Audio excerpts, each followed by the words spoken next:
están los cristianos que dicen tener a Yeshua, pero despojado de la Torá. No guardan Torá, no celebran Shabbat. ¿Ok? Entonces, ¿qué tenemos acá? A los judíos ortodoxos le falta la mitad. Y a los cristianos le falta la otra mitad. Y como nosotros estamos en el centro de ellos dos, nosotros tenemos Torá como la tienen los ortodoxos, pero tenemos al Mesías. Y en comparación a los cristianos evangélicos, tenemos a Yeshua. This conference will now be recorded. Tenemos a Yeshua con Torá. ¿Ok? Bendito sea el nombre del Eterno. Tenemos a Yeshua con Torá. Estamos en el centro. Bendito sea su nombre. Por eso los judíos ortodoxos nos tiran a nosotros. Y los cristianos evangélicos también nos tiran a nosotros. No tan duro.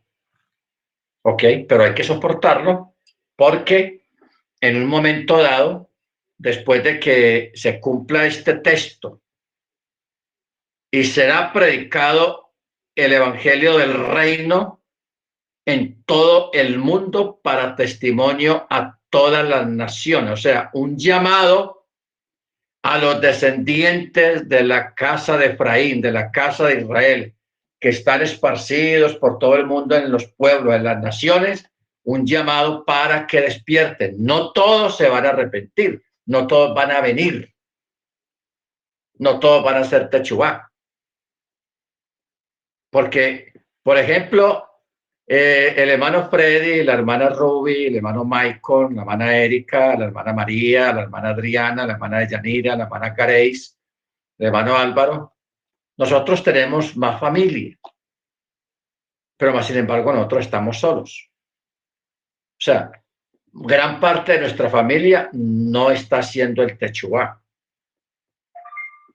¿Ok? Por ejemplo, de la casa del hermano Freddy, sus hermanos, sus primos, sus padres, él es el único. Igualmente donde la hermana Adriana, igualmente donde la hermana de Yanir,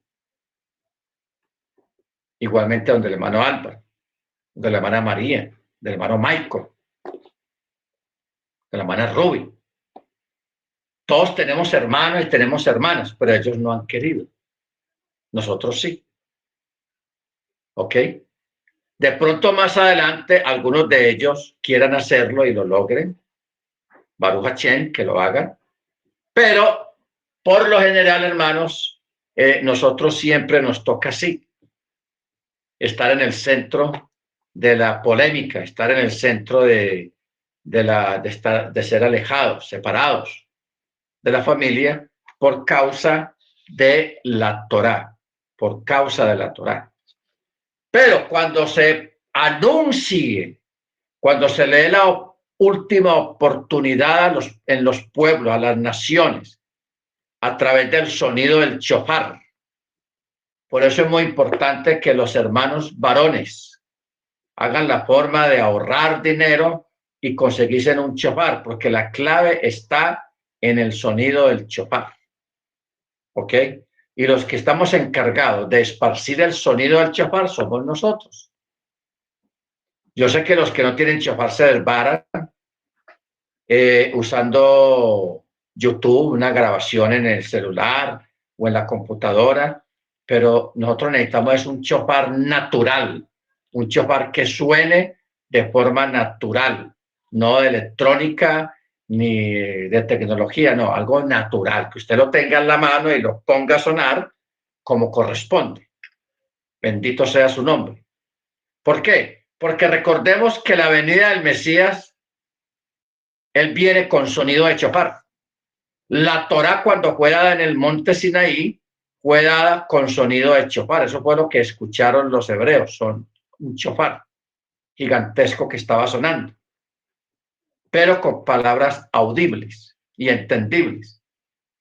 Entonces, nosotros a través de escuchar, hermanos, el shofar y de tocar el shofar, no para nosotros mismos, sino para las gentes, los que están afuera.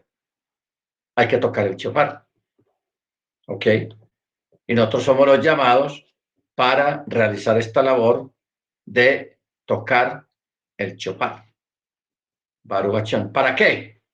Porque es que los muertos o las personas que están allá afuera dormidas, no en una cama, sino que su ADN está quieto, su ADN hebreo israelita está quieto, no ha sido despertado todavía porque no ha escuchado nada. Pero cuando una persona de estas escucha el sonido del shofar, esa persona levanta su cabeza y empieza a averiguar, a investigar qué es esto, porque yo siento esto que no entiendo, etcétera, etcétera. Esas son las personas que son llamadas a despertar. La última oportunidad que el cielo le va a dar a los descendientes de los judíos para que hagan techubá, para que regresen a la casa. Por eso la parábola del hijo pródigo es una parábola muy importante, porque esta parábola habla precisamente de un retorno del hijo del hacendado que hace techubá, regresa a la casa. Regresa a la casa.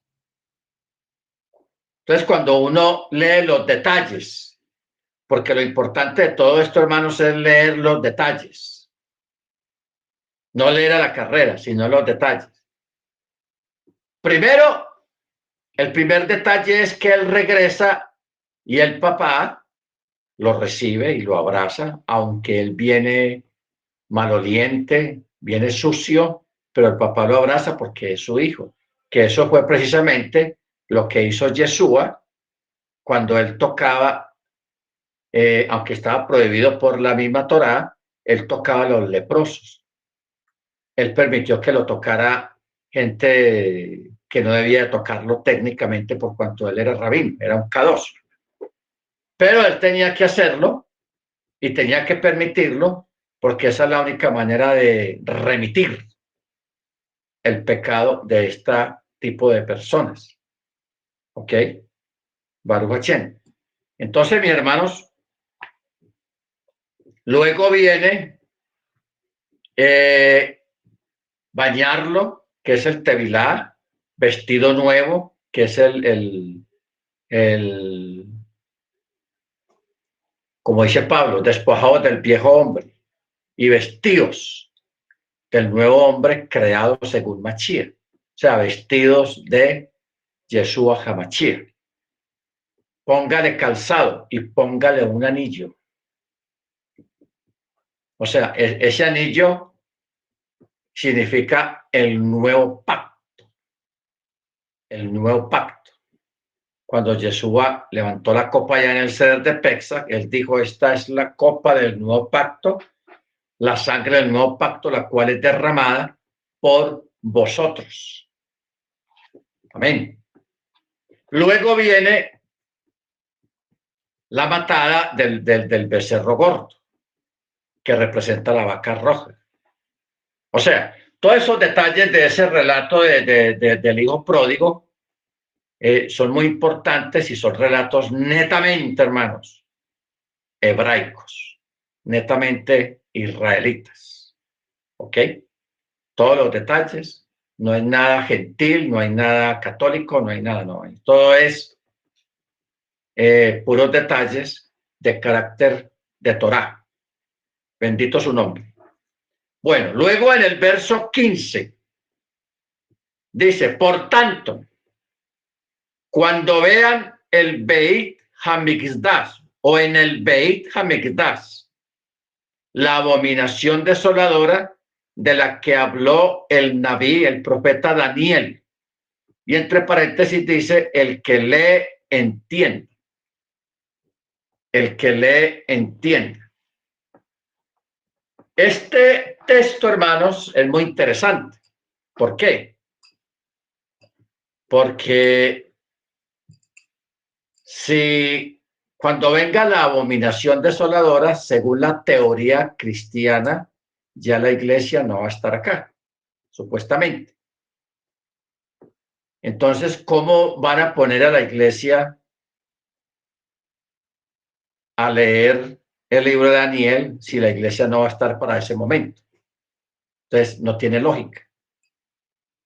Los creyentes sí van a estar en ese periodo porque estas palabras que está diciendo Yeshua es para los creyentes. Por eso le dice, el que esté en la azotea no descienda para tomar algo de su casa. El que esté en el campo no vuelva atrás para tomar su capa.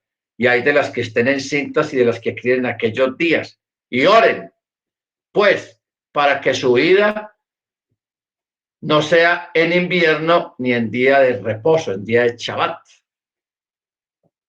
En día de Shabbat. ¿Ok? Entonces, técnicamente este texto o esta porción no es para los cristianos. Primero, los cristianos creen que ellos no van a estar aquí cuando ya ocurra lo de la abominación desoladora. Y segundo, los cristianos no guardan Shabbat. Entonces, ¿para quién es esta porción? ¿Ah? Baruch Hashem. Es para los creyentes. Bueno, ¿qué es la abominación desoladora? La abominación desoladora es un evento que tiene que ver con la contaminación del sagrado templo. Cuando es contaminado. Cuando el templo es contaminado, el Ruach sale, se retira de ahí. Por eso se llama desolado o desolación. La abominación de la desolación. ¿Ok? Entonces, esto nos lleva a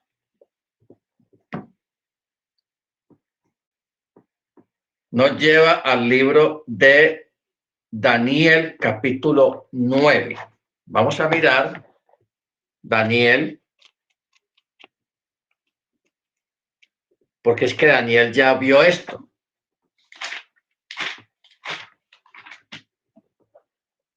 Daniel, capítulo 9, verso 27. Pero vamos a leerlo a partir del verso 26 para entenderlo mejor. Dice, después de las 62 semanas se quitará la vida al Mesías. Este evento ya pasó. Eso lo sabemos. Mas no por sí. Y dice, y el pueblo de un príncipe que ha de venir destruirá la ciudad y el santuario, pero su fin será como una inundación y hasta el fin de la guerra han sido decretados asolamientos. Ojo con eso. Mire que dice, hasta el fin de la guerra han sido decretados asolamientos, o sea, en plural. Bueno, entonces vamos a mirar un detalle acá. Esta semana estuvimos hablando de Tito y de Vespasiano, de que dice, y el pueblo de un príncipe que ha de venir destruirá la ciudad y el santuario. Ustedes recuerdan que estuvimos hablando de que Tito, que era hijo de Vespasiano, cuando él puso el sitio en Jerusalén,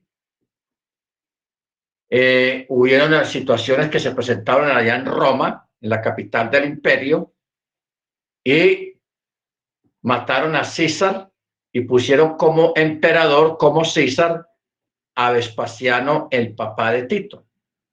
Entonces, estando Tito en esa guerra del asedio de Jerusalén, automáticamente él se convirtió en príncipe, porque el papá era emperador, era César, en Roma. Entonces, por eso dice el texto.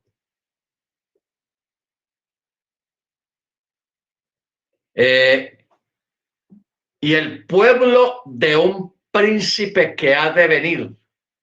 destruirá la ciudad y el santuario. Que esta fue la destrucción de Jerusalén.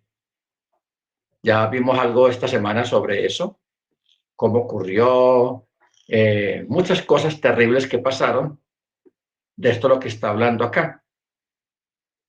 Pero luego dice, pero su fin será como una inundación y hasta el fin de la guerra han sido decretados asolamientos de parte del cielo. Verso 27, y por otra semana confirmará el pacto con muchos. ¿Se acuerda que yo ahora mencioné esa palabra cuando estábamos hablando de cuando Yeshua levantó la copa y dijo, esta es la sangre del nuevo pacto, la cual es derramada por vosotros? Eso es lo que está diciendo acá. Por otra semana confirmará el pacto con muchos. Y dice, y a la mitad de la semana hará cesar el sacrificio y la ofrenda. El sacrificio y la ofrenda. Bueno, cuando habla del pacto con muchos, es lo que yo decía ahora acerca de que viene un avivamiento muy grande de las raíces hebreas. Mucha gente que están en el catolicismo, que están en el ateísmo, que están en el mundo cristiano, van a entender el mensaje y van a hacer techubá, van a empezar a guardar Shabbat, a celebrar las fiestas del Eterno, a dejar de comer chancho. Van a hacer techubá y van a venir y van a estar caminando bajo la luz de la Torá. ¿Ok? Eso es lo que dice, por otra semana confirmará el pacto con muchos. O sea, hoy en día, hermanos, en base a los eventos que están ocurriendo en este tiempo, en base a los eventos,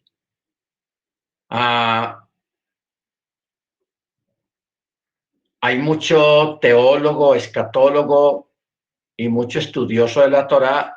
Estamos mirando qué tiempo estamos viviendo, o sea, qué es lo que está pasando, en qué parte de la escritura está escrito este tiempo que nosotros estamos viviendo. Nosotros, hermanos, estamos casi a punto de comenzar lo que dice aquí el verso 27, otra semana. ¿Ok? Que es una semana de 7 años. Ahora lo vamos a mirar. Una semana de 7 años.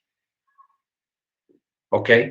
Pero dice, miren cómo dice, a la mitad de la semana, o sea, cuando se cumplan los 3 años y medio, hará cesar el sacrificio y la ofrenda. Mire que cómo está escrito este texto que no dice quién hará cesar el sacrificio y la ofrenda. Y dice, y después con la muchedumbre de las abominaciones vendrá el desolador, hasta que venga la consumación y lo que está determinado se derrame sobre el desolador. Bueno,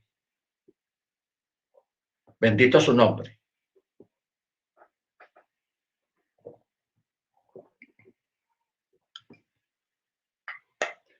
Primero,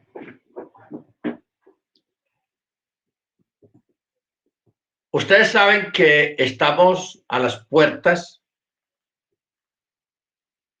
de contar de que ya comienza la semana. Esta semana, que está aquí escrita. Esta semana es marcada por la aparición del antimachía. Pero él no va a aparecer diciendo, yo odio a Yeshua, yo odio. No comienza así. Se va a levantar un tipo un hombre o una institución con unas habilidades muy grandes. Y este personaje viene a arreglar un montón de problemas que tenemos todas las naciones en este tiempo. Porque en este tiempo, hermanos, hay muchos problemas en todas partes. El único lugar donde no hay problemas es en los cementerios, pero a veces hasta en los cementerios hay problemas.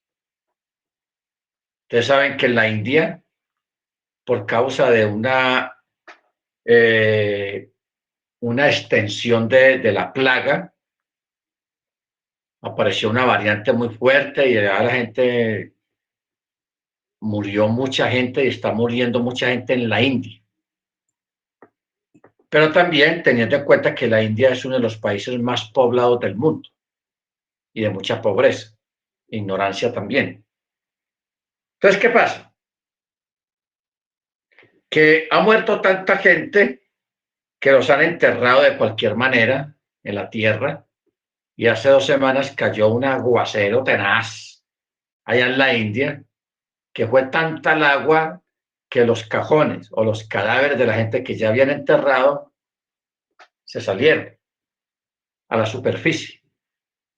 Eso fue una tragedia, eso es algo que no tiene lógica y algo aterrador, de que las tumbas, los muertos se salgan. No vivos, sino que sus cuerpos se salen por causa de una inundación. Bendito sea el nombre del Eterno. Ahora, la aparición de este personaje que en cualquier momento va a salir, hermanos, va a empezar a arreglar muchas cosas. Va a traer paz, buenas noticias. Va a arreglar muchos problemas que hay en muchas partes. Entonces la gente va a empezar a ponerle la mirada en ese personaje y a decir, oh, está bueno. ¿Y quién no lo va a admirar? Una persona que arregle tantos problemas que hay. Hombre, de una. Uno de los problemas más graves que él va a solucionar es el del templo. Ustedes saben que allá donde debe estar el templo que construyó Salomón en la explanada, se llama, ahí hay una mezquita. Hay una mezquita. Que esa mezquita pertenece a los musulmanes, a la religión musulmana. Y ya nosotros sabemos que los musulmanes pues son violentos, terroristas, en fin, lo que sea. Entonces ellos, técnicamente, ellos no van a permitir que se les quite ese lugar que para ellos es sagrado para que los judíos construyan su templo. Pero el templo tiene que ser reconstruido.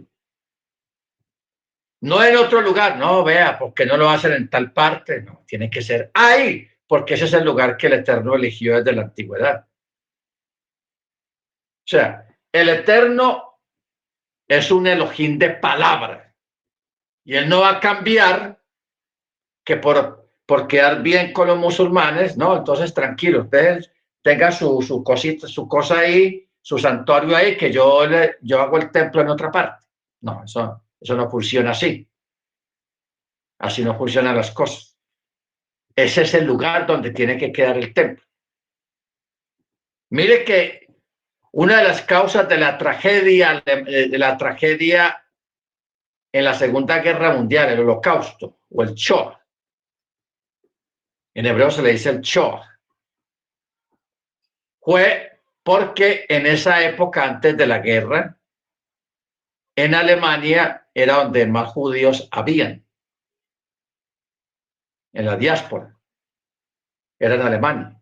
Ya estaban las grandes sinagogas, estaban las grandes yeshiva y los grandes rabinos. O sea, en Alemania estaban las grandes sinagogas, los grandes maestros sabios de la Torá. Toda esta gente, viendo que eran muchos, que tenían reconocimiento alemán, ellos dijeron, no, pues ¿por qué no hacemos el templo aquí, en Alemania? Imagínense, hacer el templo en Alemania. Todo al Eterno, pues no le gustó la cosa porque eso es desconocer abiertamente lo decretado por él y lo que está escrito en la palabra. ¿Ok? Entonces, de ahí es que vino esa tragedia y también por otras causas. No vamos a centrarnos solamente en eso, sino por otras causas. Bendito el Eterno. Entonces, hermanos, ustedes saben, para uno entender estas cosas, habría que estudiar la fe musulmana. No solamente estudiar Torá y el Brihadachá, sino también la cultura musulmana y la historia musulmana y el Islam. Entonces hay un detalle. El Islam tiene 3 lugares sagrados. 3 lugares sagrados. Que son Meca, Medina y allá en Jerusalén, donde tienen el domo de la roca. ¿Ok? 3 lugares sagrados. Meca, Medina y el domo de la roca. Pero el más sagrado de todos es Meca. En Meca, no el domo de la roca. El domo de la roca fue más bien estratégico para fregarle la vida a los judíos. Eso fue algo de estrategia nomás. Pero realmente el lugar sagrado de ellos es Meca y Medina, en el desierto árabe. ¿Ok? Entonces, este hombre, el que va a aparecer, él va a ser capaz de convencer al Islam, a los musulmanes, de que le cedan ese lugar a los judíos para que los judíos reconstruyan de nuevo su templo. Entonces, la señal más grande es la reconstrucción del templo para nosotros. Cuando ya se haya reconstruido el templo, se restablezcan los sacrificios. Hay gente, hermanos, que no entiende y malinterpretan los textos. Yo sé que en Hebreos hay un texto que dice, y día tras día todo sacerdote está ofreciendo y ministrando diariamente los mismos sacrificios que no pueden quitar los pecados. Pero he aquí que Yeshua vino y se ofreció a sí mismo como cordero, como sacrificio. Entonces que ya no había necesidad de sacrificios por el pecado. Pero ¿cuál es el detalle? Que en el templo no solamente se ofrecían sacrificios por el pecado, sino también sacrificios de ofrenda al Mesías, sacrificios de agradecimiento, sacrificios por el primogénito, por las primicias. O sea, habían mucho tipo de sacrificios y siempre intervenía la muerte de un animal. Pero nosotros, de pronto, mucha gente se quedó con el concepto de que los sacrificios eran solamente por el pecado. Se sacrificaba un animal por el pecado. Porque mire usted, cuando Salomón inauguró el sagrado templo del Beit HaMikdash, dice que fueron sacrificados miles de animales en honor al rey, al soberano, al eterno. Y no eran sacrificios por el pecado, no. Se estaba inaugurando el templo y había que hacer sacrificios de paz, sacrificios de alabanza, sacrificios, en fin, había muchos tipos de sacrificios. Entonces, cuando uno va a Ezequiel, los últimos capítulos de Ezequiel, donde hablan del nuevo templo, el nuevo templo que se va a hacer, ahí habla de que se van a restablecer los sacrificios. ¿Por qué cree usted que reapareció la vaca roja? Para un sacrificio. Ah, pero ¿cómo así? Pero es que ya no hay necesidad de sacrificios porque Yeshua ya... Eso es una mala interpretación y un mal entendimiento de cómo funcionan las cosas en el templo. ¿Ok? Por eso, si usted consulta con teólogos cristianos, usted va a ver que muchos de esos teólogos no creen en la reconstrucción del templo, porque en este momento hay mucha gente que no cree que el templo vaya a ser reconstruido. No creen. ¿Por qué no creen? Porque su teología choca con eso. Su pensamiento interpretativo choca con la reconstrucción del templo, porque si hay reconstrucción del templo es porque hay la reactivación de nuevo de sacrificios. Ellos dicen, bueno, pero como yo pienso que no hay necesidad de sacrificios porque Yeshua ya hizo el sacrificio, entonces es una mala forma de entender y de interpretar las cosas. ¿Ok? Legalmente, Pablo estaba hablando, era el sacrificio de animales por el pecado, no sacrificios de mesidos, de alabanza, de paz y todo eso, que eso es normal, no tiene que ver con el pecado. ¿Ok? Baruch Hashem. Entonces, hermanos, cuando se reconstruye el templo, se va a poner el sumo sacerdote, o sea, los Kohanim, se va a restablecer el sacerdocio levítico, los cantores, todo eso se va a restablecer de nuevo. Pero cuando ocurra eso, hermanos, que ya eso esté funcionando de nuevo, viene la debacle. El antimachía, el personaje este que logró arreglar tantos problemas en el mundo, que logró que los judíos volvieran a recuperar su lugar para reconstruir el sagrado templo. Él se va a meter al templo y se va a quitar la máscara que tiene. Como dice el dicho, va a pelar el cobre y va a mostrar lo que realmente él es. Entonces, ¿qué va a hacer él? Este hombre va a contaminar de nuevo el altar. Lo que Yeshua llamó cuando veáis la abominación desoladora, que es lo mismo que está hablando acá Daniel, capítulo 9, verso 27. Dice, después con la muchedumbre de las abominaciones vendrá el desolador hasta que venga la consumación y lo que está determinado se derrame sobre el desolador. Muy bien. Entonces, vamos a mirar otro texto que está en Daniel 11:31, porque es que Daniel habló mucho sobre este tema. Mire que aquí en 11:31 vuelve y repite otra vez. Dice, y se levantarán de su parte tropas que profanarán el santuario y la fortaleza y quitarán el continuo sacrificio y pondrán allí la abominación desoladora.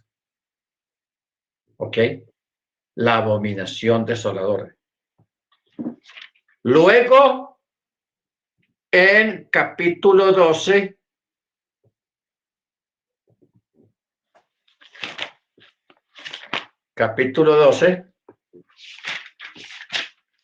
verso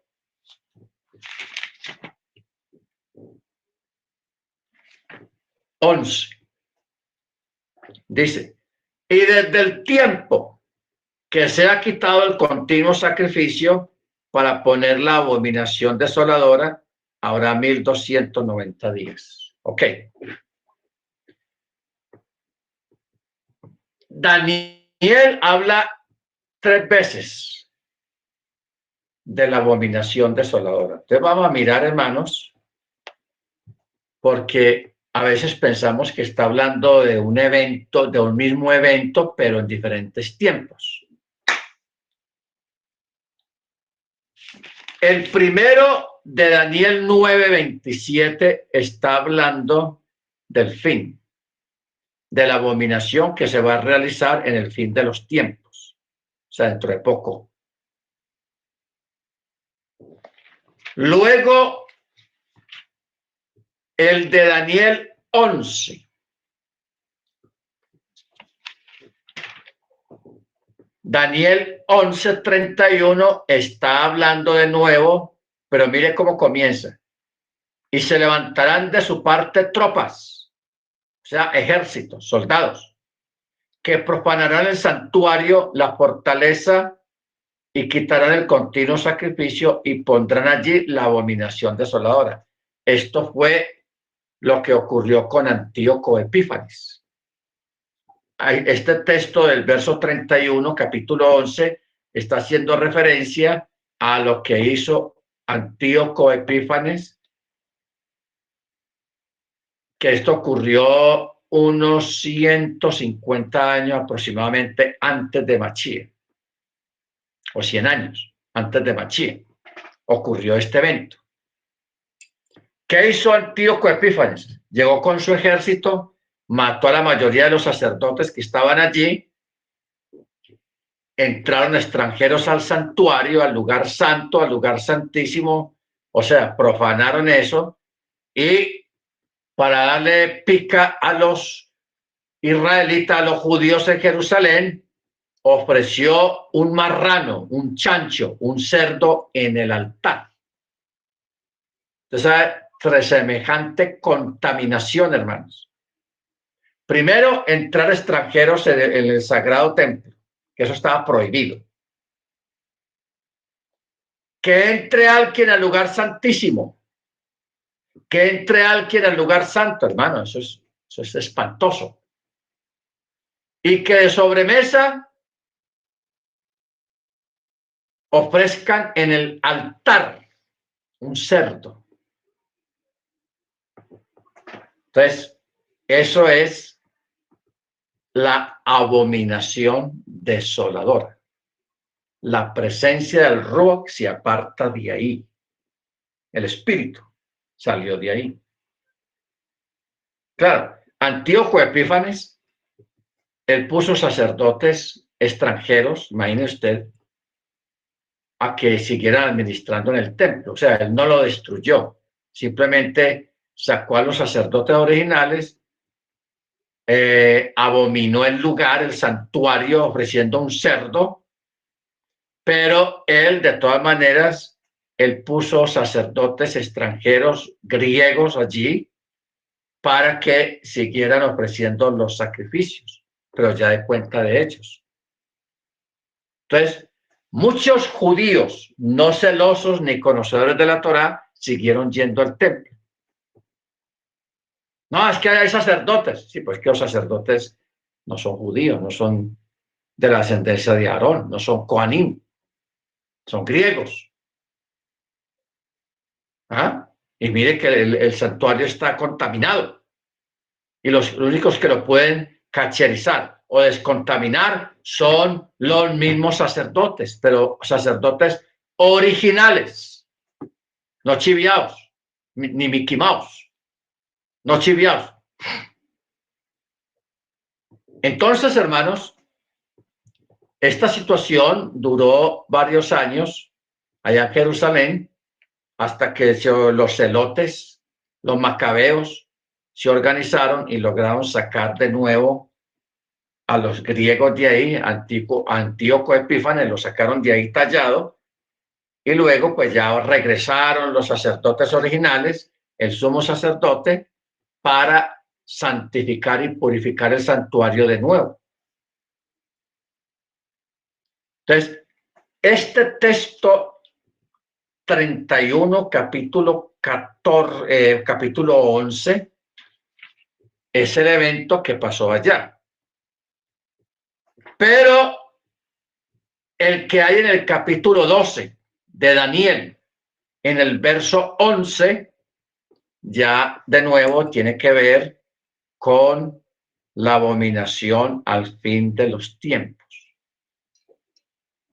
Por eso dice, desde el tiempo que se ha quitado el continuo sacrificio para poner la abominación desoladora, habrá 1290 días.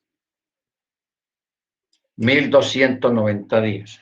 Si usted transforma esto en meses o en semanas o en años, usted se va a dar cuenta que cuánto le va a dar. Casi aproximadamente 3 años y medio. ¿Ok? Cuando esto ocurra, que eso es lo que viene ahora, que no se ha cumplido todavía, cuando se reconstruya el templo, entonces ahí es donde va a acontecer este evento de la contaminación de nuevo, porque allí el antimachía va a construir una imagen de sí mismo, como lo hizo Nabucodonosor allá en Babilonia, que mandó a construir una imagen de sí mismo. Eso va a ser el anticristo, va a construir una imagen de sí mismo y va a obligar a la gente, a los judíos, porque él va a comenzar con los judíos. Los va a obligar a que adoren a su imagen. Y los va a aterrar porque le va a dar vida a esa imagen. O sea, esa imagen va a hablar, se va a mover. Eso va a ser algo impresionante, porque nosotros estamos acostumbrados a las imágenes católicas, pero están quietas, no hablan. Y el mismo profeta lo dice, tienen ojos pero no ven, tienen boca pero no hablan, tienen oídos pero no oyen, tienen pies pero no caminan. Y semejantes a ellos son los que los adoran. O sea, unos inútiles, los idólatras. ¿Ok? Entonces, hermanos, ese es un evento que está próximo a cumplirse. Yo he leído algunas enseñanzas de maestros que dicen que esta semana ya comenzó. O sea, la última semana ya comenzó. Yo creo que estamos a las puertas de que comience, pero no ha comenzado. ¿Ok? No ha comenzado todavía. Entonces, todo este asunto de la vaca de uno, el asunto de la vaca de uno tiene mucho que ver con eso. Tiene mucho que ver con eso, porque esto es un evento de carácter global. Entonces, nosotros, hermanos, en este tiempo tenemos que estar con los ojos muy abiertos,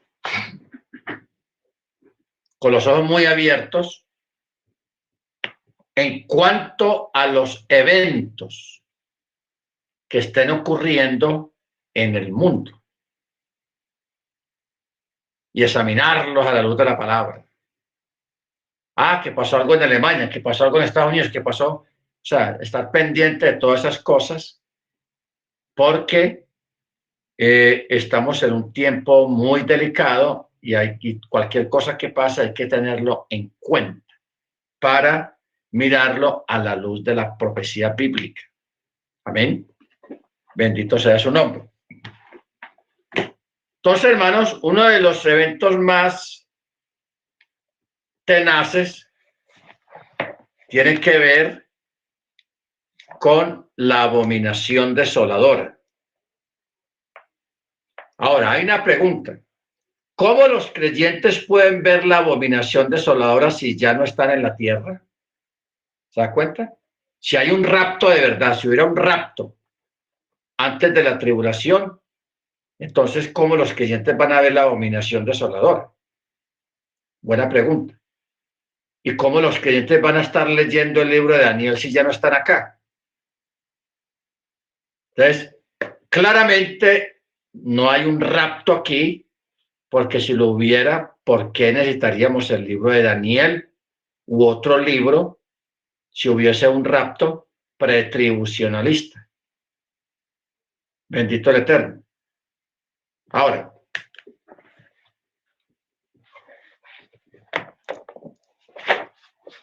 o sea, cuando uno aprende a escudriñar la palabra y a leer la palabra con mucho cuidado, es que uno se da cuenta de estos detalles. Pero como enseñaron la gente ni siquiera leer, solamente escuchar. Porque muy poca gente se va para la casa a corroborar o a repetir lo escuchado. No, la gente guarda su Biblia y a los 8 días vuelven otra vez. No, hay que estar escudriñando la palabra. Amén. Bueno, cuando venga la abominación, que es una señal, porque el evento de la abominación desoladora es una señal de que algo grande viene. Por eso en el verso 36 dice, los que estén en Yehudá huyan a los montes. El que esté en la azotea no desciende para tomar algo de su casa.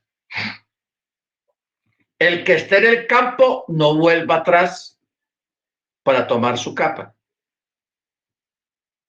Bueno, entonces vamos a explayar estos tres textos. Primero,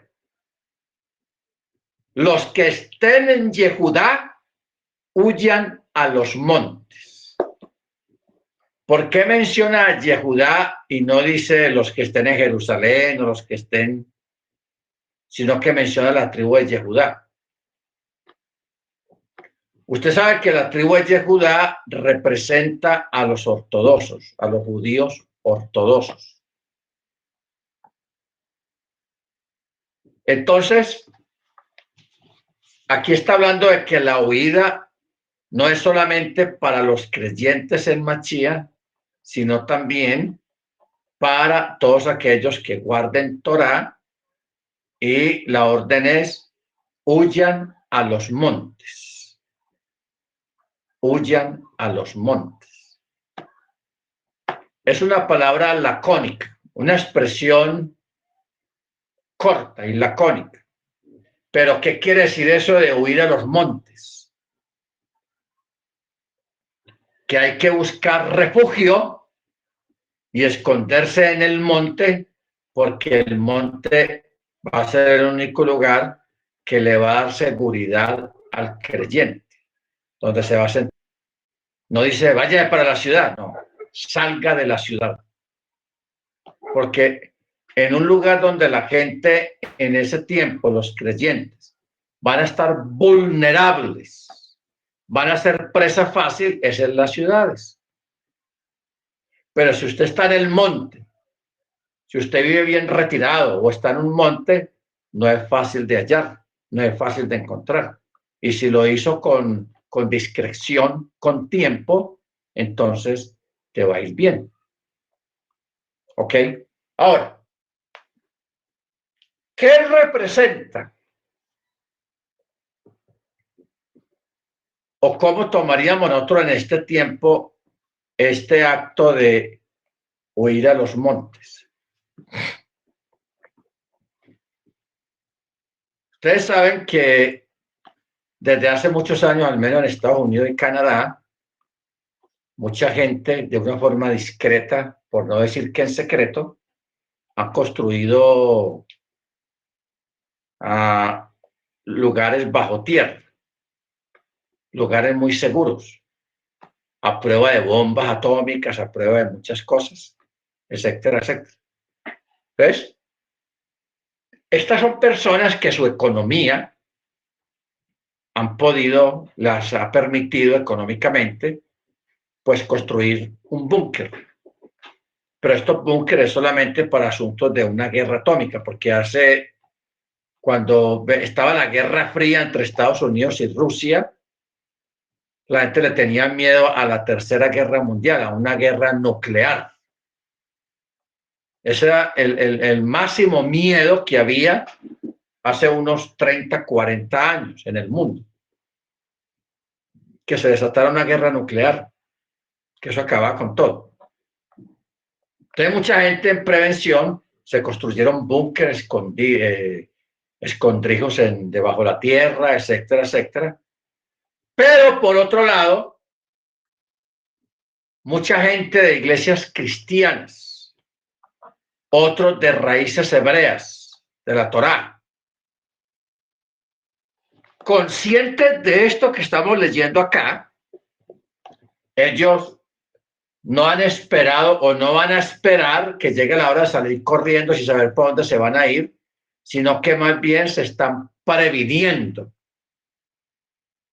están previniéndose con tiempo para que no los coja una huida en un mal momento, sin saber para dónde van y sin tener nada preparado. No, eso no es bueno. O sea, la sabiduría nos manda siempre a que hagamos todo con tiempo y organicemos las cosas con tiempo. ¿Ok? O sea, estamos hablando de aquel que puede económicamente. Porque ¿de qué estamos hablando? De que hay que conseguir una tierra, una finca, un pedazo de tierra por ahí, que en un lugar alejado de los pueblos, de las ciudades. O sea, eso exige mucha preparación. Mire usted, yo este mensaje lo llevé, esta enseñanza,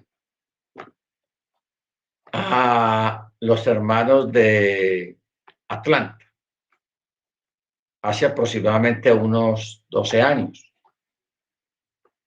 ¿Ok?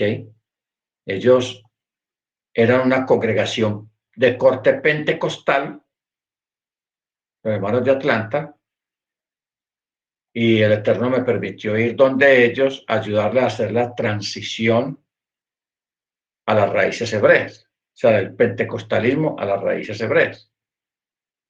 Ellos entendieron bien la enseñanza, lo asimilaron bien, pero también por los laditos le está hablando de estas cosas.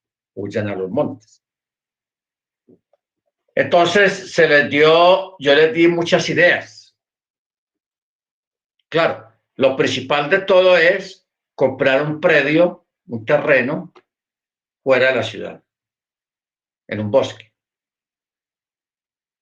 Luego preparar como fuera, así fuera la misma congregación que lo hiciera, pagarle a un joven miembro de la congregación la carrera de medicina, para que cuando les toque salir todos hacia afuera, al monte, no depender o no estar sin un médico, sino tener un médico ahí, entre ellos. Se le recomendó, también le recomendé el asunto de preparar a alguien para que aprendiera a sembrar hortalizas, hierbas, o sea, todo lo que es comestible, pero sembrado por ellos mismos. ¿Ok? Entonces, miren ustedes que estos hermanos allá, ellos compraron su terreno fuera de la ciudad. Yo he estado ahí, yo he ido a verlo, he ido como 3 veces, 4 veces, llegué a ir allá.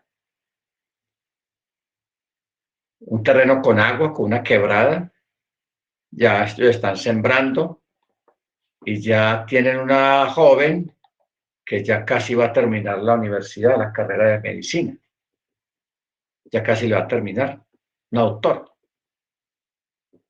sea, me parece espectacular eso, porque cuando la congregación le toque salir de la ciudad, ya tienen para dónde irse, saben cómo sembrar, cómo guardar cosas en frascos para que no se dañen, empacados al vacío, tienen el médico ahí a bordo, una doctora, eso está espectacular. Bendito sea el nombre del Eterno. O sea, allá están listos. Ahora lo que están pensando es comprar otro terreno, pero en Puerto Rico, para los hermanos de allá de Puerto Rico, los creyentes de Puerto Rico. Porque allá en Puerto Rico también hay una congregación que está dirigida por un colombiano, el hermano Gil, que él es judío, pero el judío antioqueño. Él nació por aquí en Río Negro y la familia de él todavía vive aquí en Río Negro. Ellos son judíos practicantes. Simplemente que él conoció la palabra y él está predicando las raíces hebreas. Bueno, ya, hermano de apellido Gil. Bueno, entonces, En este momento, hermanos, hay mucha gente en muchos lugares, muchas comunidades que están haciendo esto, simplemente que ellos lo están haciendo sin hablar del tema ni con la familia no creyente, porque esto es muy importante. Estas cosas no se pueden hablar con personas no creyentes. Ve, ¿cómo te parece, primo, prima, hermano, hermana? Estamos comprando un terreno en tal y tal parte. Cuando llegue la pelona aquí, cuando se ponga esto maluco, ya no vamos a ir para allá. Usted no puede decirle eso a ellos. ¿Por qué? Porque ellos son los que te van a echar adelante. Ellos te van a echar adelante. Mire usted que en Estados Unidos ya le están diciendo a los niños en las escuelas que cuando escuchen a los padres hablar de tal y tal, de ciertos temas, le digan al profesor. O sea, ya están empezando porque como estos gobiernos saben lo que viene y que hay que denunciar, porque esa gente supuestamente, los creyentes son malos.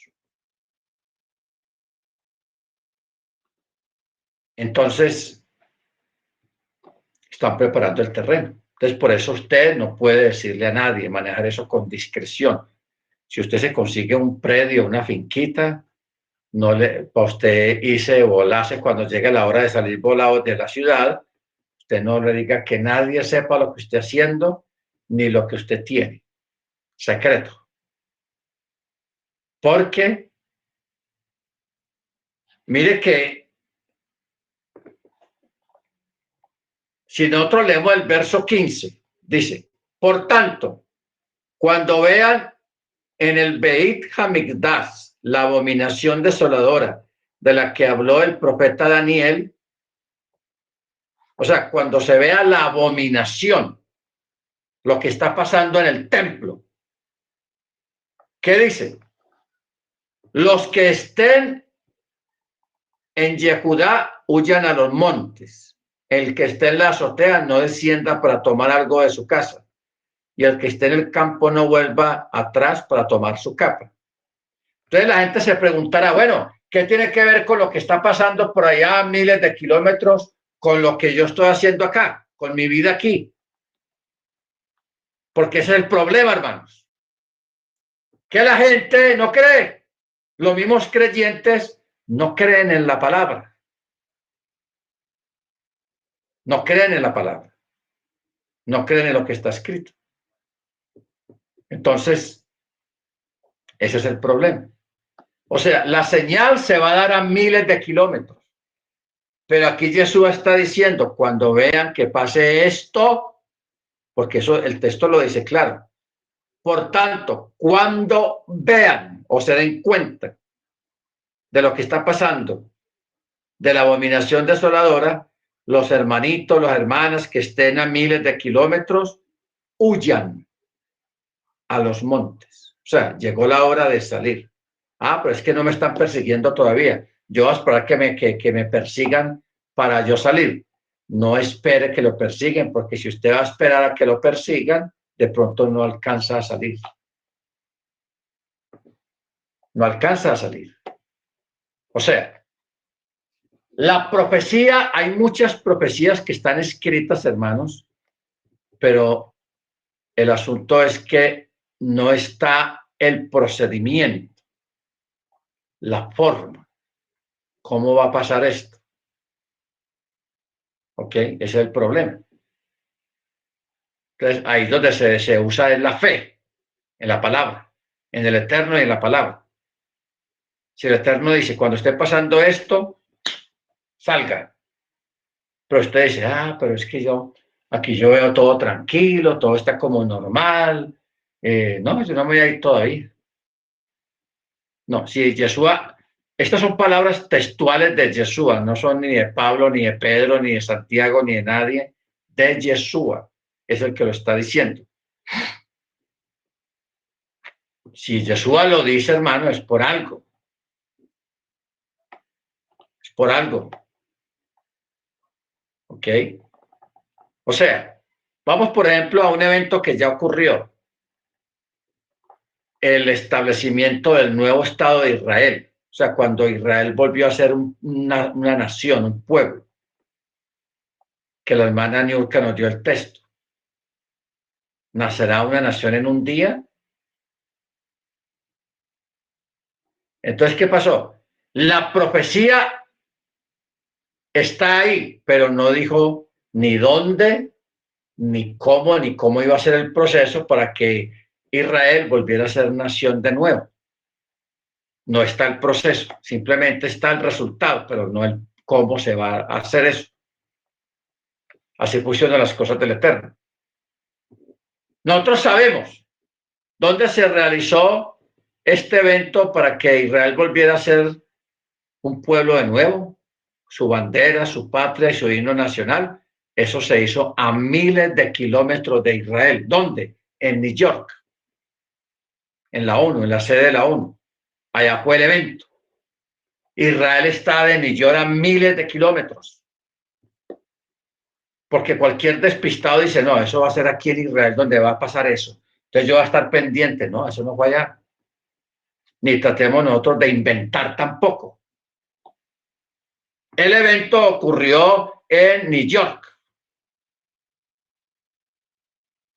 Y de ahí en adelante ya los judíos obtuvieron su patria, su pasaporte, su propia cédula, su bandera, etcétera, etcétera. Y ahí comenzó de nuevo el Estado de Israel, que nació en un día, en una asamblea de la ONU, de las Naciones Unidas. ¿Ok? Entonces, por eso el texto dice claro, los que estén en Yehudá huyan a los montes. El que esté en el campo no vuelva atrás para tomar su capa, su talit. Váyase. Hay de las que estén en cinta y de las que críen en aquellos días, son los que tienen niños pequeños.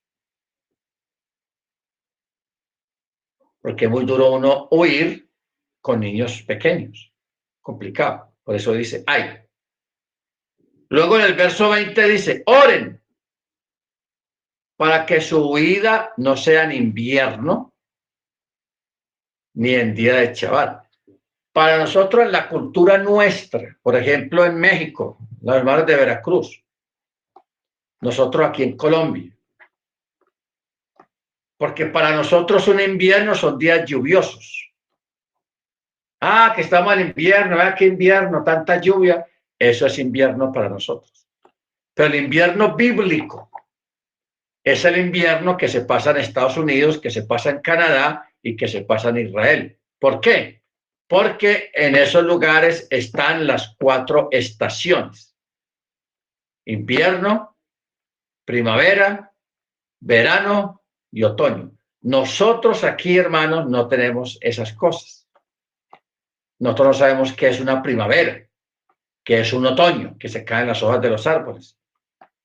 Nosotros nos levantamos y crecimos en una cultura y en unos lugares muy diferentes a lo que está relatando la escritura cuando dice que vuestra huida no sea en invierno.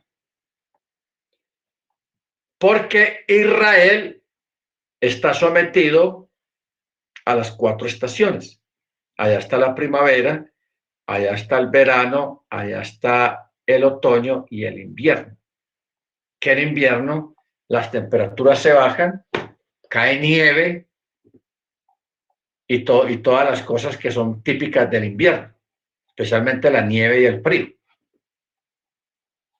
Entonces, una persona que le toque huir en semejante temporada de invierno, la pasa mal, porque el frío es algo tenaz, muy tenaz el frío de los inviernos.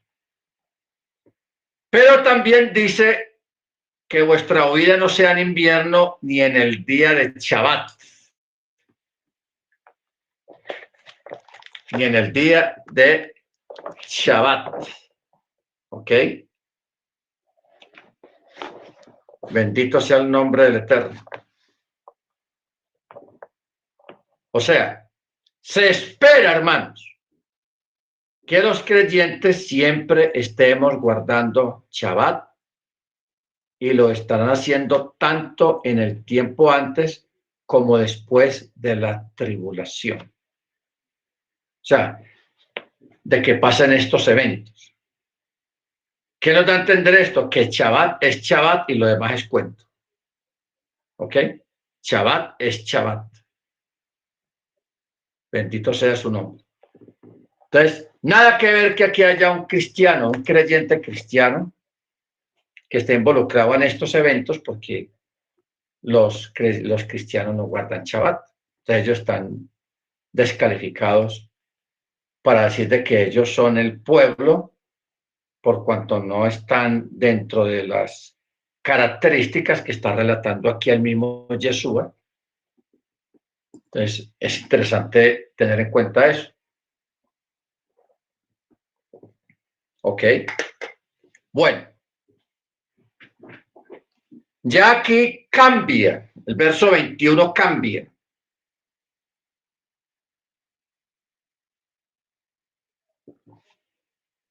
Cuando recordemos, hermanos, que este estudio está basado en una pregunta que le hicieron a Yeshua, o en una pregunta no, 3 preguntas, porque a él le hicieron 3 preguntas. ¿Dónde están las preguntas? Verso 2 del capítulo 24.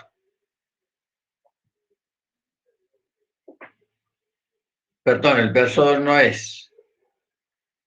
Verso 3. Hay 3 preguntas. Primera, ¿cuándo serán estas cosas? Segunda, ¿qué señal habrá de tu venida? Y tercera, y del fin del siglo. 3 eventos. El primer evento de cuándo serán estas cosas ya pasó. Destrucción de Jerusalén. El evento que estamos ya a punto de vivir es la segunda pregunta. ¿Qué señal habrá de tu venida? Y el tercero, y del fin del siglo, que eso es más adelante, después del milenio, que para eso pues todavía faltan muchas lunas. Muchas lunas para que se cumpla esta. Pues para que llegue la tercera pregunta. Entonces estamos en la segunda pregunta. Entonces, lógicamente, en estos 10 versículos que acabamos de leer, no está hablando mucho acerca de los procesos de la persecución. Claro, en el verso 9 dice claramente, entonces les entregarán a tribulación. Acuérdese que esto está dividido, la tribulación y la gran tribulación son 2 eventos diferentes y separados. Y no es para la misma gente. Muy importante eso. La tribulación es solamente para los creyentes. La tribulación, donde los creyentes que nos toque ese tiempo vamos a ser probados. Esa es la tribulación. Porque dentro de la tribulación están lo que dice en el verso 8, el verso 9, el verso 10, hasta el verso 20. Hasta el verso 20, que es la huida. Huyan, huyan. Pero en el verso 21 ya cambia de tema. Ya dice, habrá una gran tribulación, cual no ha habido desde el principio del Olam Hasé hasta ahora ni la habrá. La gran tribulación. ¿Ok? ¿Qué es la gran tribulación? Es el remate, o sea, el fin de la persecución hacia los creyentes. La persecución a los creyentes. Y lo otro es,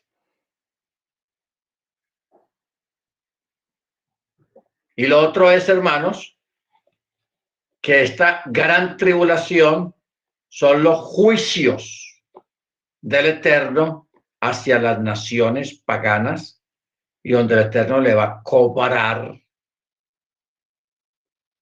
la muerte de los mártires.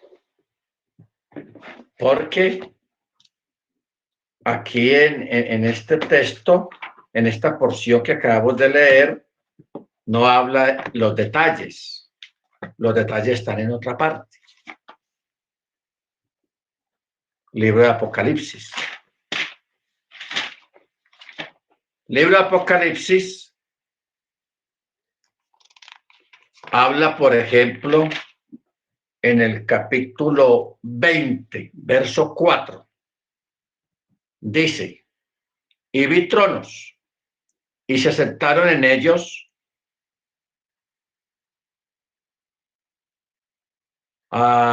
y le fue concedido juzgar. Y vi también las almas de los decapitados por causa del testimonio de Yeshua y por causa de la palabra de Yahweh, y a los que no habían adorado a la bestia ni a su imagen, ni habían recibido la marca en la frente o en su mano. Entonces, aquí está hablando de la tribulación. Esto que estamos leyendo acá, vi también las almas de los decapitados por causa del testimonio de Yeshua y por causa de la palabra de Yahweh, y los que no habían adorado a la bestia ni a su imagen, ni habían recibido la marca en la frente o en su mano, y volvieron a vivir para reinar con el Mesías 1000 años. Esta es la primera resurrección. ¿Ok? Entonces, aquí está hablando, hermanos, de la gente, de los creyentes que no se dejaron marcar. No se dejaron marcar. Y prefirieron morir, así fueran decapitados, lo que sea. Ahora, yo creo que miremos un detalle aquí, hermano, de lo que yo estaba hablando hace un momento, de huir a los montes.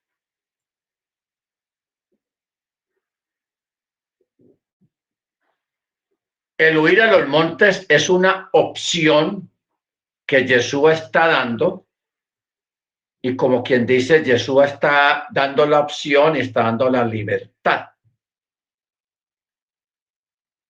O sea, esta tribulación para los creyentes, nosotros no podemos, o sea, ahí no va a entrar en efecto que una persona, que un creyente diga, no, yo le voy a pedir al Señor que Él me guarda. No,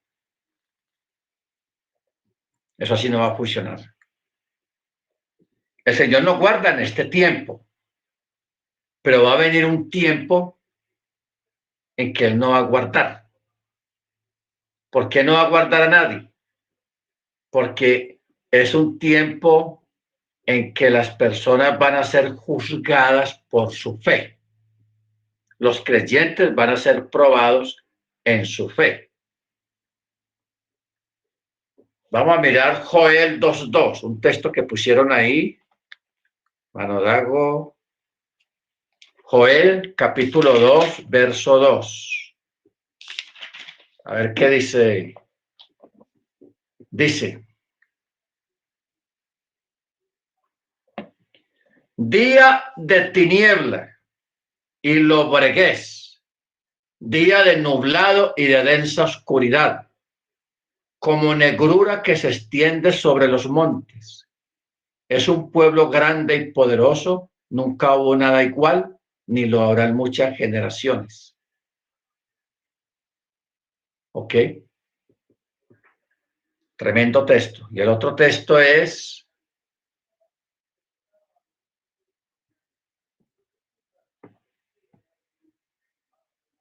Daniel 12:1.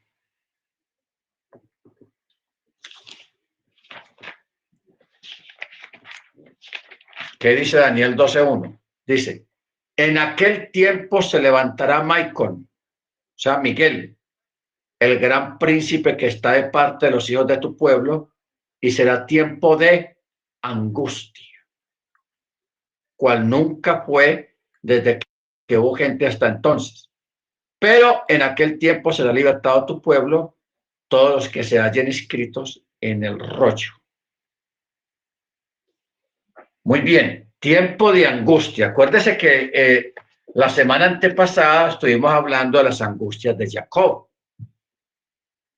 ¿Ok?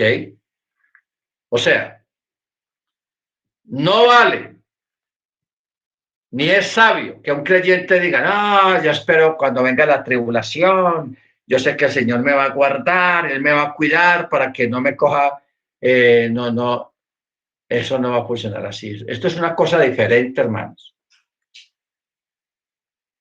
O sea, el Señor en este tiempo nos guarda, nos cuida, nos preserva.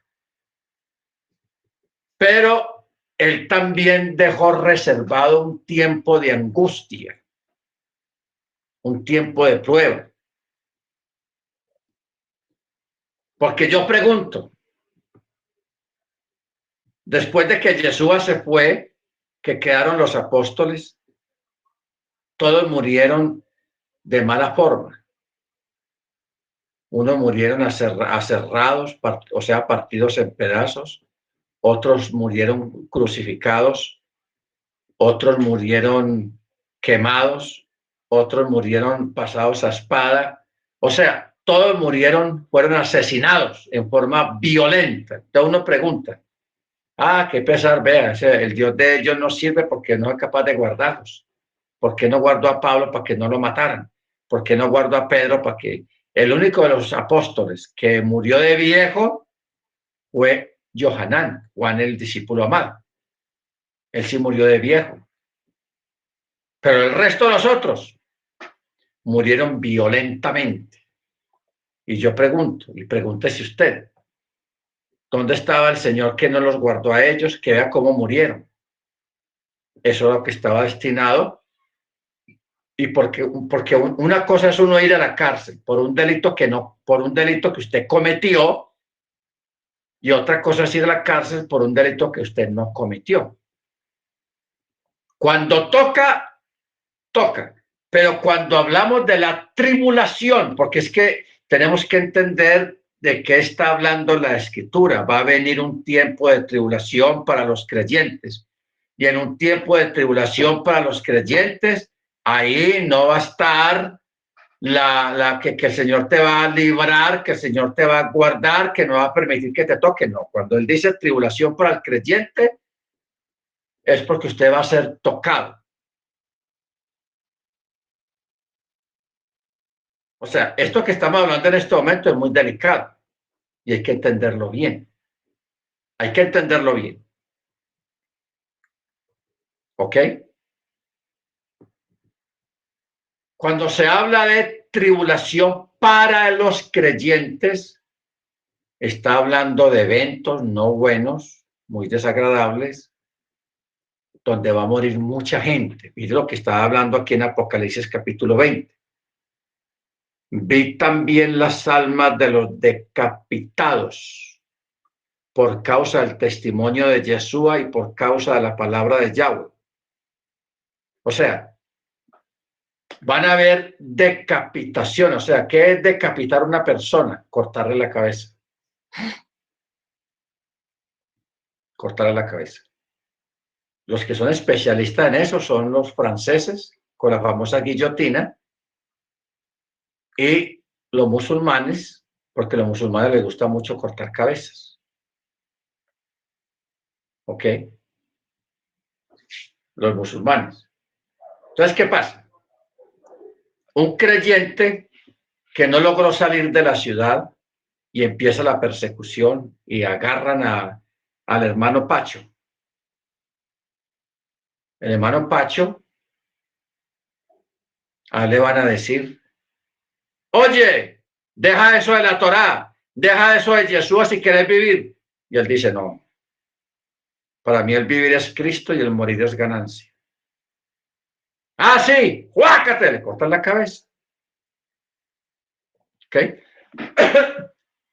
A eso es que dice la palabra acá. Vi también las almas de los que fueron decapitados por causa del testimonio de Yeshua y por causa de la Torá, de la palabra. Y que se habían negado a adorar a la bestia y a su imagen. No habían recibido la marca en la frente, o sea, no se dejaron marcar. ¿Ok? No se dejaron marcar. El hecho de no dejarse marcar, lógicamente, pues se les pone la vida complicada y difícil. ¿Por qué se les pone la vida complicada y difícil? Porque en Apocalipsis capítulo 13 dice muy claro, verso 13-16 dice, y hace que todos, pequeños y grandes, ricos y pobres, libres y esclavos, les pongan una marca en su mano derecha o en su frente, que ninguno pueda comprar o vender sino los que tienen la marca o el nombre de la bestia o el número de su nombre.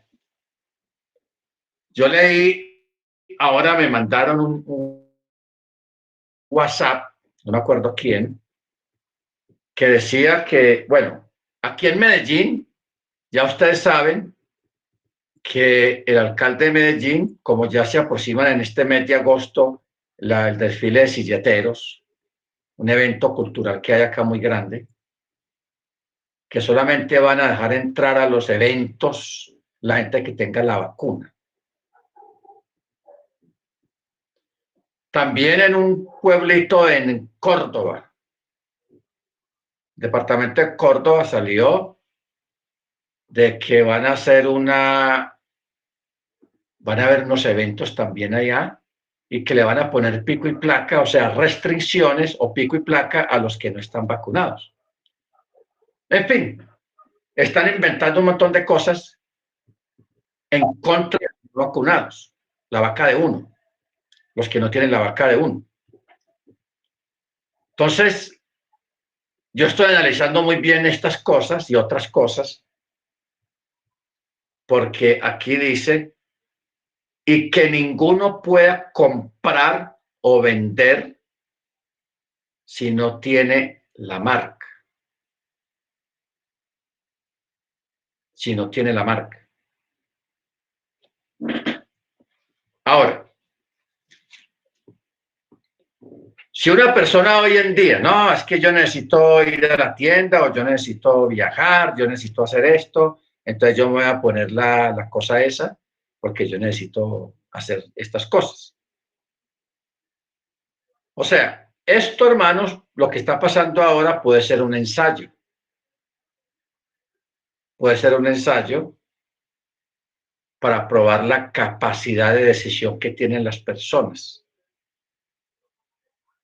Ahora, vuelvo y repito lo que dije hace un momento. Cuando venga la tribulación, no es tiempo de que usted diga, no, el Señor me va a guardar. El Señor no me va a permitir que me toquen un pelo. No, eso no dice la Biblia. En este tiempo, si está vigente eso, que si el Eterno no permite que usted le toque un pelo, nadie le va a tocar un pelo a usted.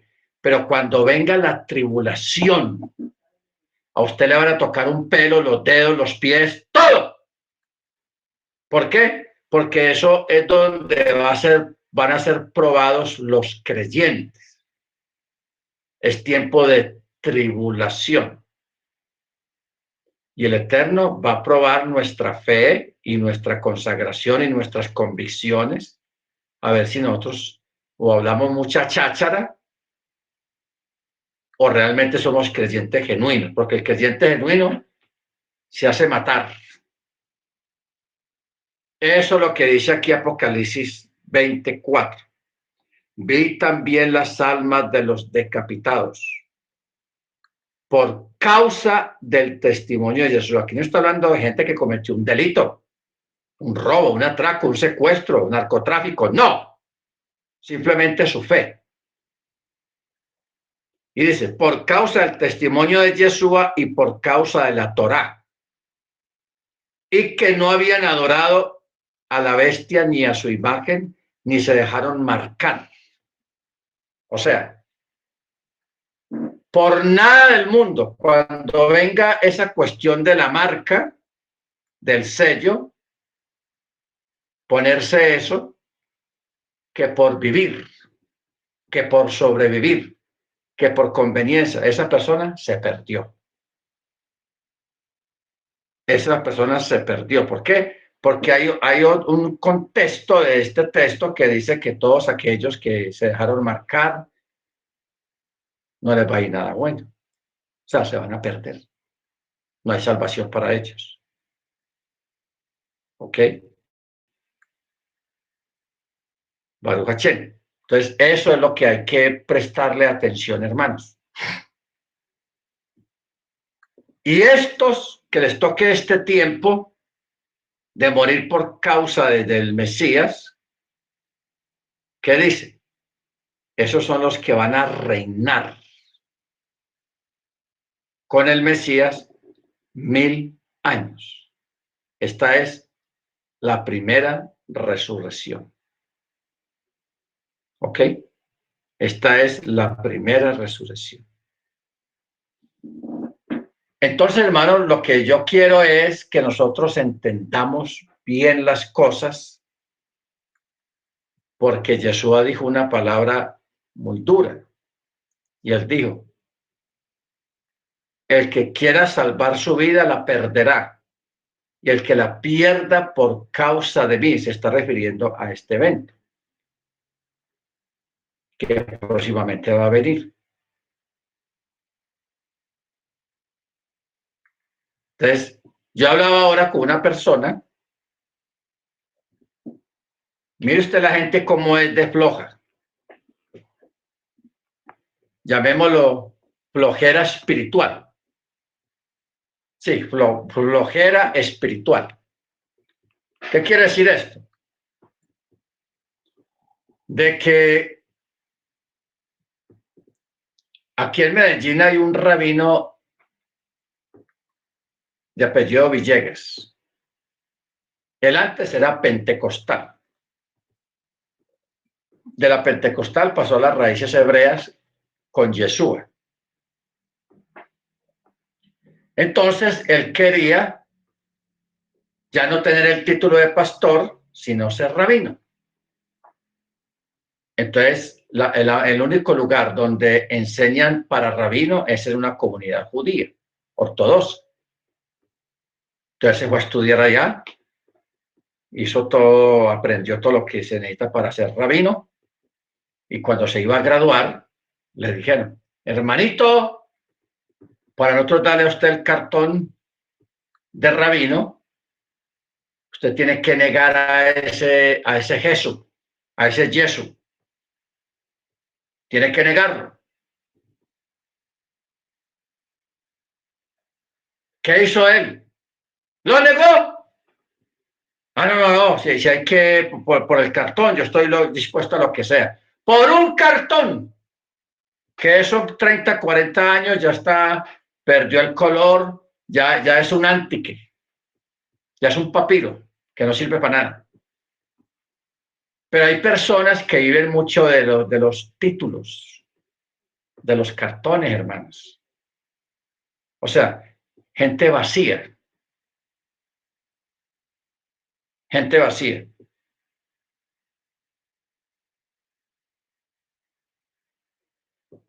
Y gente que vive de eso. Entonces, ni corto ni perezoso, ni igual Mesías. Todo por tener un pedazo de papel de cartón con unas letras ahí que lo acreditan como rabino. O sea, uno tiene que preguntarse, un ministerio, ¿quién lo da? ¿Los hombres o lo da el Espíritu? El Rúa. ¿Quién es el que da el ministerio, hermanos? Un don, ¿quién lo da? ¿Los hombres? ¿Cuándo ha visto usted un obispo o un pastor regalando a los creyentes el don de sanidad, el don de lengua, el don de interpretación de lenguas? ¿Quién da eso, hermanos? Eso lo da el Eterno, el Ruach. Para que una persona, por tener ese bendito cartón, un ministerio que ya lo tiene, negara al Mesías. Entonces, Yeshua, previendo esto y otras cosas más, él dijo muy claro: el que me negare delante de los hombres, yo lo negaré delante de mi Padre. Y si usted se pone a hacerle una exégesis a ese texto, eso es pérdida. Pérdida. El que niegue a Yeshua pierde el año. ¿Ok? Ojo con eso, hermanos. O sea, yo sé que estamos en tiempos que la gente vive mucho de la fama y de la televisión y de la línea y toda esa cuestión y de la moda y hay gente que vive de eso, hermanos, pero no, dejemos esa bobada. No hay como la discreción. No hay como decir, yo quiero que él crezca y que yo mengue, con tal de que él crezca o ella crezca. Pero hoy en día estamos en un mundo de tigres, que una persona quiere llegar arriba pisoteando a los demás, acabando con los demás, para poder llegar arriba, y eso así no funciona. Con el Eterno no funcionan las cosas así. ¿Ok? Entonces, para cada evento hay un texto. El que niegue al Mesías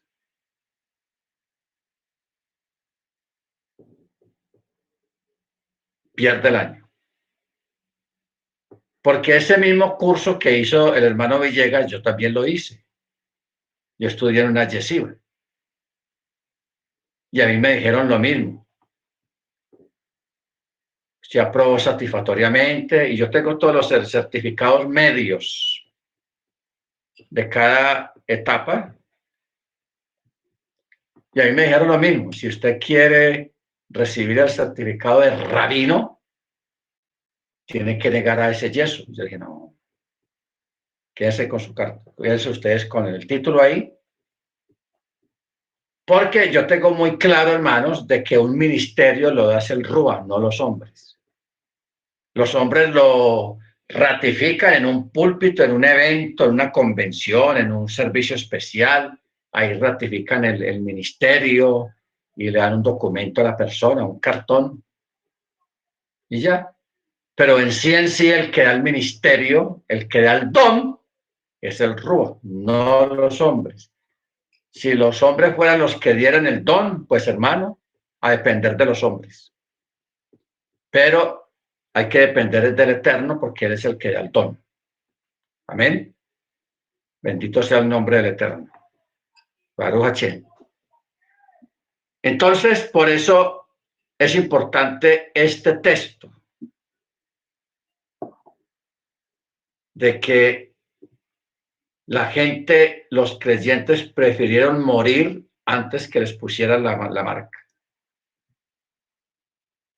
Porque dice, fueron decapitados por causa del testimonio de Yeshua, por causa de la palabra, y que no habían adorado ni a la bestia ni a su imagen, ni habían recibido la marca en la frente y en su mano. O sea, ellos prefirieron morir antes que ponerse en la cosa esa. ¿Ok? Entonces,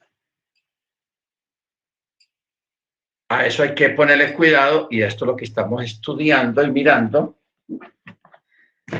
para que entendamos lo delicado que es el tiempo que estamos viviendo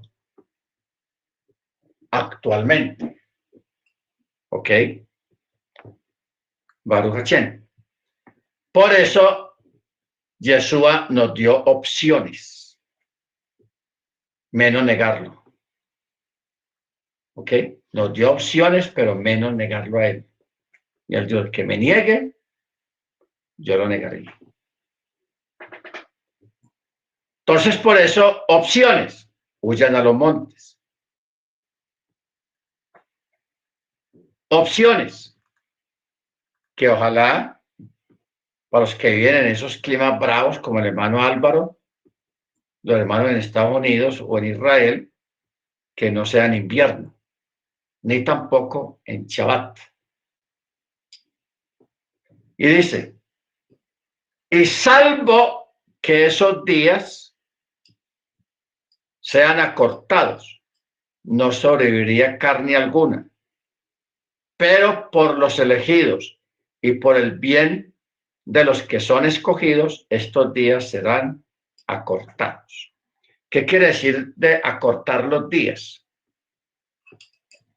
Ustedes saben que en Apocalipsis está hablando de 10 días, donde habla del día, los días escondidos, así se llaman, los días escondidos, que eso está basado en las fases de la luna. La luna tiene unos días que no se ve, se llama los días escondidos. Entonces, cuando hablamos de la tribulación para los creyentes, está hablando de un periodo de 10 días. 10 días. Que esos 10 días son cruciales. Pero si esos 10 días a usted lo coge en el monte escondido, no te va a pasar nada. ¿Ves? Cómo el Eterno nos da una salida. Pero la decisión es nuestra. La decisión es suya. Bendito el Eterno. Yo sé que todo el mundo no tiene la capacidad ni económica, ni mental para irse al monte. Lo único que se van para el monte hoy en día son los guerrilleros y los paracos. Pero nosotros que estamos acostumbrados a otro sistema de vida, no, pero si una persona tiene la capacidad económica y se puede ir previniendo con tiempo como lo ha hecho mucha gente. O sea, el hecho de que usted no sepa nada no quiere decir que no está pasando nada. Sí está pasando. Hay personas, hermanos, que han comprado su predio hace tiempo o están en planes de comprarlo, ya lo miraron, ya lo vieron, ya lo están negociando. Pero como se les dice siempre, no le digan a nadie, no cuenten, no hablen de eso con nadie. Máxima discreción. ¿Por qué?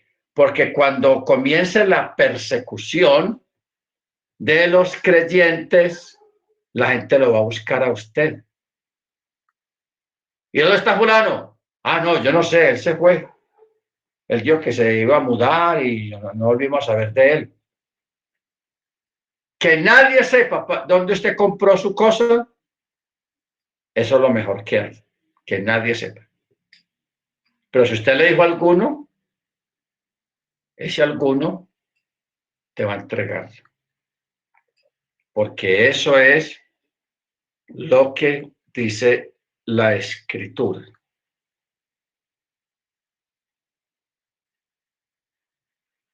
Dice,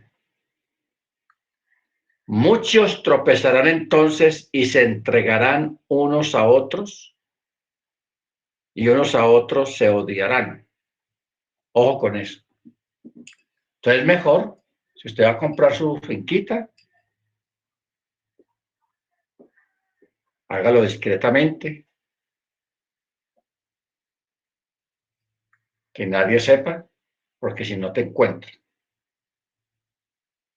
Porque la persecución no va a ser de unos malandros por ahí persiguiendo, no, eso es una persecución gubernamental, o sea, el gobierno.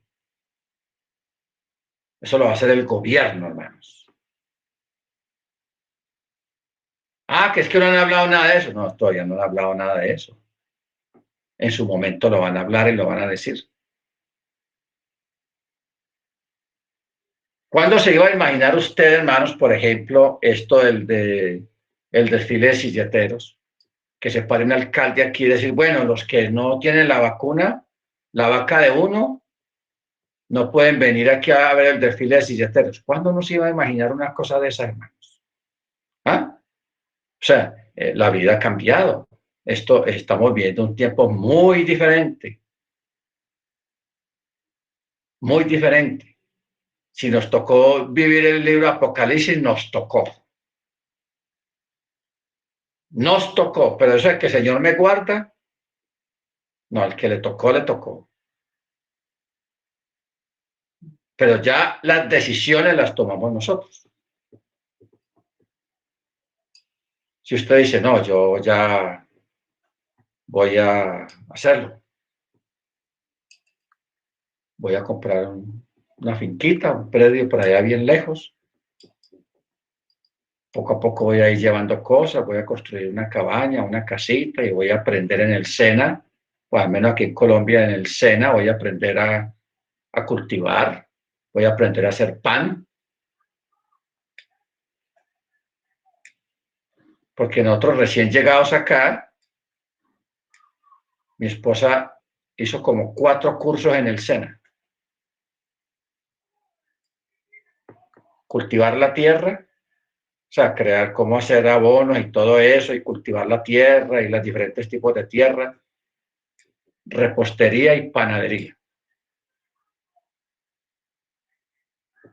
Eso es lo que nosotros tenemos que hacer, hermanos, ponernos a estudiar, dejar la pereza a un lado y ponernos a aprender un montón de cosas que de pronto no las sabemos todavía y que nos van a ayudar mucho en un momento de sobrevivir. Porque si hoy en día cogemos un muchacho o un hermano de la ciudad y lo metemos a un monte, se muere de hambre. Con toda la comida ahí, pero se muere de hambre. ¿Por qué? Porque no sabe nada de nada. No sabe nada. No sabe distinguir entre una hierba y la otra, entre una tierra y otra. No sabe cómo prender fuego, porque nos acostumbramos a la vida moderna y la vida moderna es una trampa. Es una trampa mortal. Bueno, quedamos en el verso 21. Verso 21. Ya el miércoles, el lunes, mediante el cielo, seguimos, porque esto hay que explicarlo bien explicado, hermanos, para estar prevenidos, porque de verdad que me dejó un poquito pensativo esa cuestión del desfile de silleteros aquí en Medellín y lo de Sucre. Pico y cédula para los que no tienen la vaca de uno. Imagine usted. Entonces, hay que ponerle cuidado al asunto. Eso es un ensayo, una preparación de lo que viene más adelante. Y si no cogemos carácter desde ahora, después no vamos a ser capaces de hacer nada, hermanos. Nos van a arrastrar. No vamos a ser capaces de defender nuestra fe, nuestras convicciones, ni la Torá. ¿Por qué? Porque vamos a preferir vivir y estar cómodo, estar bien, a pasar incomodidades. Muy bien, hermano Maicon, es tan amable y se prepara para darnos el sonido del chofar. Amén. Mano Álvaro, ¿tú ya tienes el chofar? Mano Álvaro. Uy, qué bien. Mano Freddy, falta por chofar. Mano Agoberto, ya tiene un chofar pequeñito, pero hay que... Estoy aprendiendo a para que tocarlo. tengas... Ya le saco un poquito el tono. Sí, ese el pequeñito es complicado. Pero bueno. Hermana Grace, sos tan amable y nos preparas el Chema, hermana Grace. Amén, pastor, gracias. Hermano Dagoberto, para hacer la oración de despedida de la semana. Amén, brother. Y hermano Álvaro, para hacer la oración de la semana que comienza. En el calendario gregoriano, ya a partir de esta noche es 1 de agosto. Pero en el calendario hebreo es otra fecha. El calendario hebreo ya es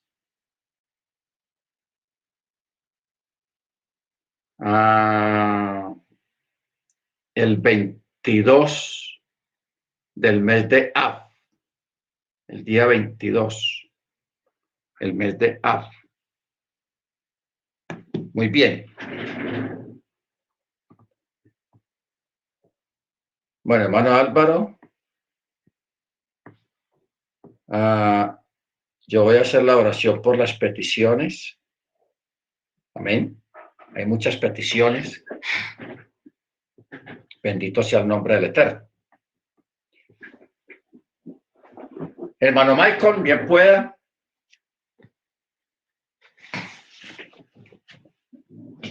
Nos regala el sonido del chofar. El Shema primero. Pero primero la hermana Grace Okay. nos recita el Shema. Bien pueda, hermana Grace. Amén.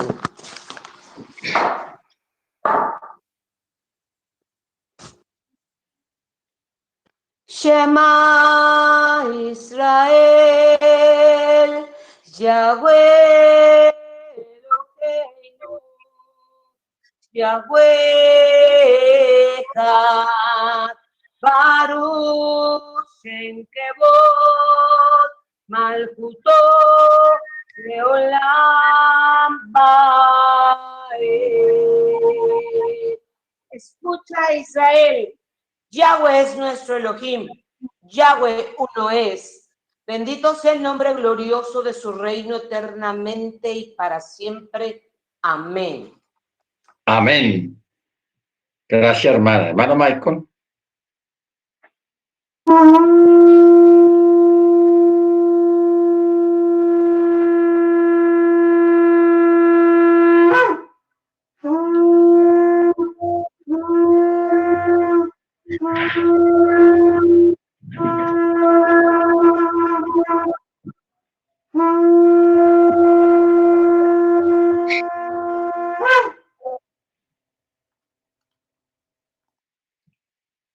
Hermano Roberto.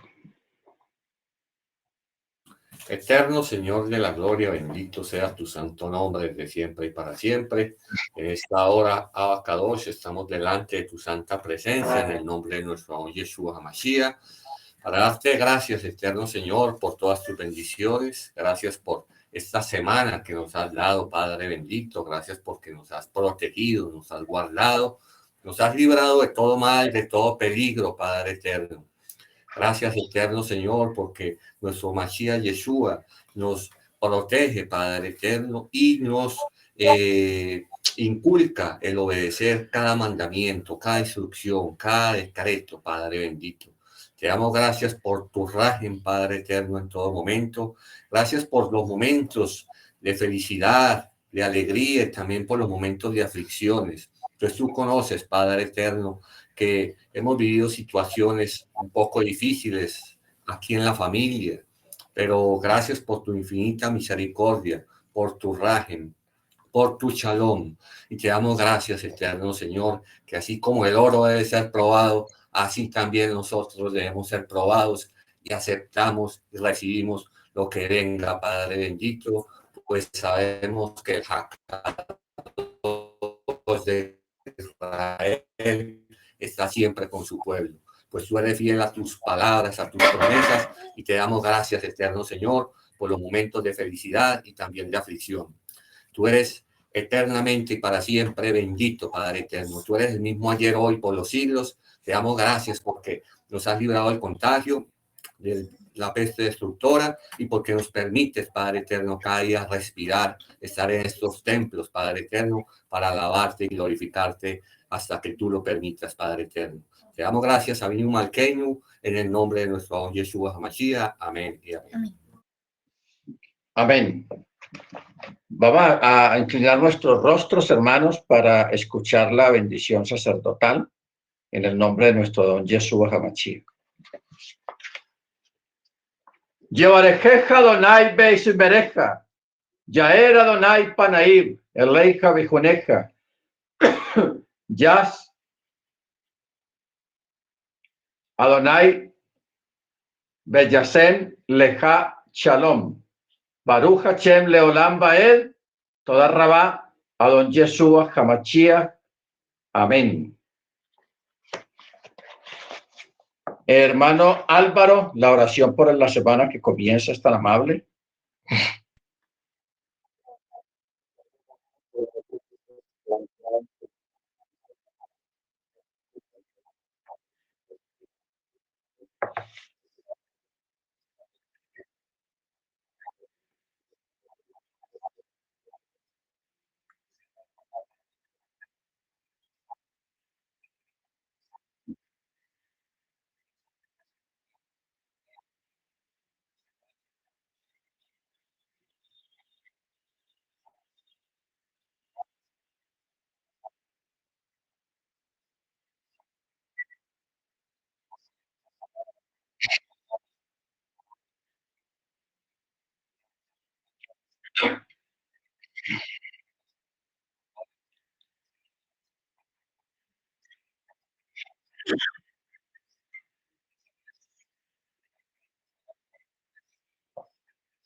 Amén.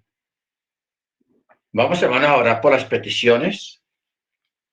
Eterno, te damos gracias en el nombre de la don Yeshua Hamachia por esta oportunidad que nos das de despedir este Shabbat y de recibir la nueva semana que comienza.